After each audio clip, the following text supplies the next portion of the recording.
కేటీఆర్ గద్వాల సభలో మాట్లాడుతున్న తీరు చూస్తే కనీసం వాళ్ళకు సిగ్గనిపించలేని పరిస్థితి. అది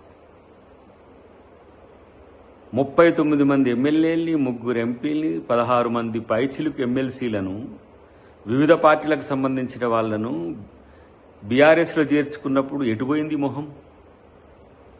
మాట్లాడితే దమ్ముంటే రాజీనామా చేయించు, మగతనం ఉంటే రాజీనామా చేయించు అంటున్న కేటీఆర్, మరి ఆ రోజు మీకు మగతనం దమ్ము లేకుండానా ఇంతమందిని జాయిన్ చేసుకున్న రోజు?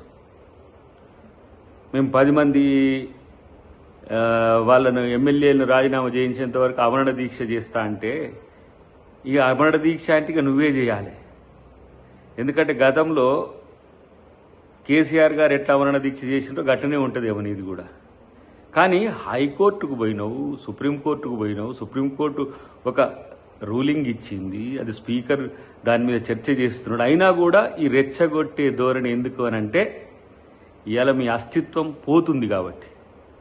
తెలంగాణలో కనుమరుగవుతున్న బీఆర్ఎస్ పార్టీకి నేను నాయకుడిని అనుకుంటే అది నీ భ్రమ. కానీ ఇలా తెలంగాణలో మీ పార్టీ పరిస్థితి ఎంత ఘోరంగా ఉందో కనీసం తెలుసుకోరు.